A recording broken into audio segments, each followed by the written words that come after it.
कभी हिमालय के घने वनों में एक हाथी रहता था।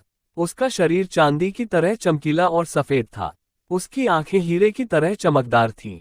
उसकी सूंड सुहागा लगे सोने के समान कांतिमय थी। उसके चारों पैर तो मानो लाख के बने हुए थे। वह 80,000 गजों का राजा भी था। वन में विचरण करते हुए एक दिन सिल्वा ने एक व्यक्ति को विलाप करते हुए देखा।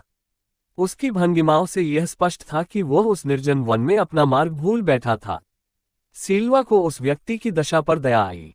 वह उसकी सहायता के लिए आगे बढ़ा, मगर व्यक्ति ने समझा कि हाथी उसे मारने आ रहा था, अतः वह दौड़कर भागने लगा। उसके भय को दूर करने के उद्देश्य से सिल्वा बड़ी शालीनता से अपने स्थान पर खड़ा हो गया, जिससे भागता आदमी भी थम गया। सिल्वा ने ज्यों ही पैर फिर आगे बढ़ाया, वह आदमी फिर भाग खड़ा हुआ और जैसे ही सिल्वा ने अपने पैर रोके वह आदमी भी रुक गया। 3 बार जब सिल्वा ने अपने उपक्रम को वैसे ही दोहराया तो भागते आदमी का भय भी भाग गया। वह समझ गया कि सिल्वा कोई खतरनाक हाथी नहीं था। तब वह आदमी निर्भीक होकर अपने स्थान पर स्थिर हो गया। सिल्वा ने तब उसके पास पहुंचाकर उसकी सहायता का प्रस्ताव रखा। आदमी ने तत्काल उसके प्रस्ताव को स्वीकार किया।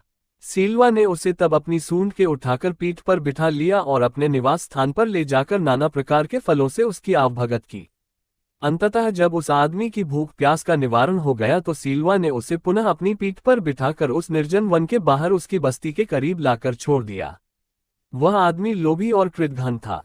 तत्काल ही वह एक शहर के बाजार में एक बड़े व्यापारी से हाथी दांत का सौदा कराया। कुछ ही दिनों में वह आरी आदि औजार और रास्ते के लिए समुचित भोजन का प्रबंध कर सिल्वा के निवास स्थान को प्रस्थान कर गया। जब वह व्यक्ति से सिल्वा के सामने पहुंचा तो सिल्वा ने उससे उसके पुनरागमन का उद्देश्य पूछा। उस व्यक्ति ने तब अपनी निर्धनता दूर करने के लिए उसके दांतों की याचना की। उन दिनों सिल्वा दान पारमी होने की साधना कर रहा था, अतः उसने उस आदमी की याचना को सहर्ष स्वीकार कर लिया तथा उसकी सहायता के लिए घुटनों पर बैठ गया ताकि वह उसके दांत काट सके। उस व्यक्ति ने शहर लौटकर सिल्वा के दांतों को बेचा और उनकी भरपूर कीमत भी पाए, मगर प्राप्त धन से उसकी तृष्णा और भी बलवती हो गई। वह महीने भर में फिर सिल्वा के पास पहुंचकर उसके शेष दांतों की याचना कर बैठा। सिल्वा ने उस पुनः अनुगृहीत किया। कुछ ही दिनों के बाद वह लोभी फिर से सिल्वा के पास पहुंचा और उसके शेष दांतों को भी निकाल कर ले जाने की इच्छा जताई। दान परायण सिल्वा ने उस व्यक्ति की इस याचना को भी सहर्ष स्वीकार कर लिया।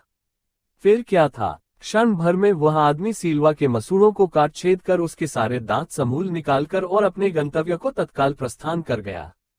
खून से लथपथ दर्द से व्याकुल कराहता सिल्वा फिर जीवित न रह सका और कुछ समयोपरांत दम तोड़ गया। लौटता लोभी जब वन की सीमा भी नहीं पार कर पाया था तभी धरती अचानक फट गई और वह आदमी काल के गाल में समा गया। तभी वहां वास करती हुई एक वृक्ष यक्षिणी ने ये गान गाया। मांगती है तृष्णा और मिटा नहीं सकता जिसकी भूख को सारा संसार।